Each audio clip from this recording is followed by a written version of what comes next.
Évangile selon Jean, chapitre 1. Au commencement était la parole, et la parole était avec Dieu, et la parole était Dieu. Elle était au commencement avec Dieu. Toutes choses ont été faites par elle, et rien de ce qui a été fait n'a été fait sans elle. En elle était la vie, et la vie était la lumière des hommes. La lumière luit dans les ténèbres, et les ténèbres ne l'ont point reçue. Il y eut un homme envoyé de Dieu, son nom était Jean. Il vint pour servir de témoin, pour rendre témoignage à la lumière, afin que tous crussent par lui. Il n'était pas la lumière, mais il fut envoyé pour rendre témoignage à la lumière. Cette lumière était la véritable lumière, qui éclaire tout homme venant dans le monde. Elle était dans le monde, et le monde a été fait par elle, et le monde ne l'a point connue. Elle est venue chez les siens, et les siens ne l'ont point reçue. Mais à tous ceux qui l'ont reçue, à ceux qui croient en son nom, elle a donné le pouvoir de devenir enfants de Dieu, lesquels sont nés non du sang, ni de la volonté de la chair, ni de la volonté de l'homme, mais de Dieu. Et la parole a été faite chair, et elle a habité parmi nous, pleine de grâce et de vérité.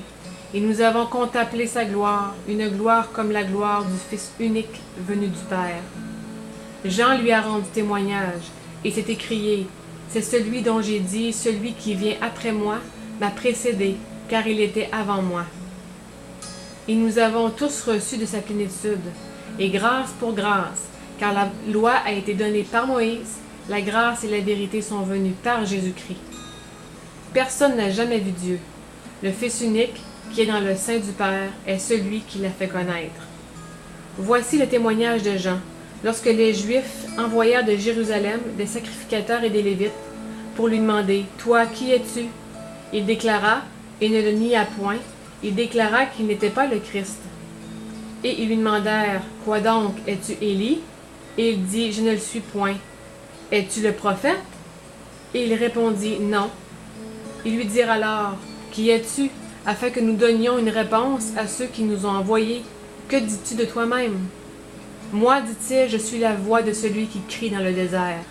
Aplanissez le chemin du Seigneur, comme a dit Ésaïe le prophète. Ceux qui avaient été envoyés étaient des pharisiens. Ils lui firent encore cette question. Pourquoi donc baptises-tu si tu n'es pas le Christ, ni Élie, ni le prophète? Jean leur répondit, moi je baptise d'eau, mais au milieu de vous, il y a quelqu'un que vous ne connaissez pas. C'est celui qui vient après moi et qui est au-dessus de moi. Je ne suis pas digne de délier la courroie de ses souliers. Ces choses se passèrent à Béthabara, au-delà du Jourdain, où baptisait Jean.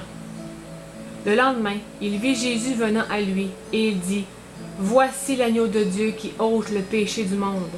C'est celui dont j'ai dit, après moi vient un homme qui m'a précédé, car il était avant moi. Je ne le connaissais pas, mais c'est afin qu'il fût manifesté à Israël que je suis venu baptiser d'eau. » Jean rendit ce témoignage.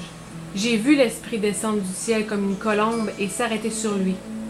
Je ne le connaissais pas, mais celui qui m'a envoyé baptiser d'eau, celui-là m'a dit, « Celui sur qui tu verras l'Esprit descendre et s'arrêter, c'est celui qui baptise du Saint-Esprit. » Et j'ai vu et j'ai rendu témoignage qu'il est le Fils de Dieu.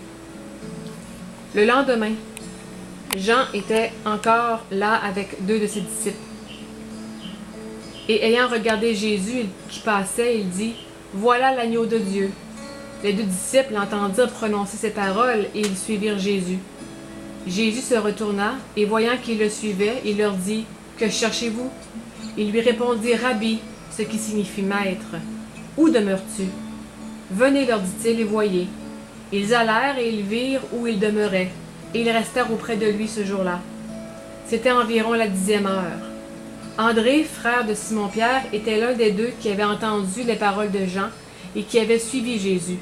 Ce fut lui qui rencontra le premier son frère Simon et lui dit, « Nous avons trouvé le Messie, ce qui signifie Christ. » Et il le conduisit vers Jésus. Jésus, l'ayant regardé, dit, « Tu es Simon, fils de Jonas. Tu seras appelé Céphas, ce qui signifie Pierre. » Le lendemain, Jésus voulut se rendre en Galilée et il rencontra Philippe. Il lui dit, « Suis-moi. » Philippe était de Bethsaïda, de la ville d'André et de Pierre.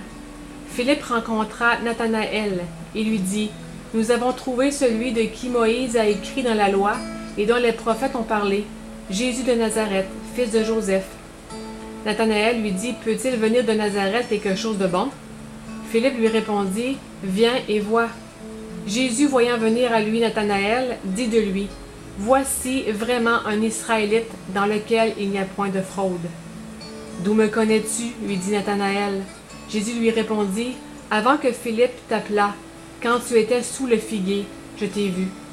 Nathanaël répondit, lui dit, Rabbi, tu es le Fils de Dieu, tu es le roi d'Israël.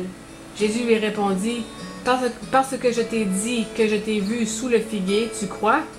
Tu verras de plus grandes choses que celles-ci. Et il lui dit, en vérité, vous verrez désormais le ciel ouvert, et les anges de Dieu monter et descendre sur le Fils de l'homme.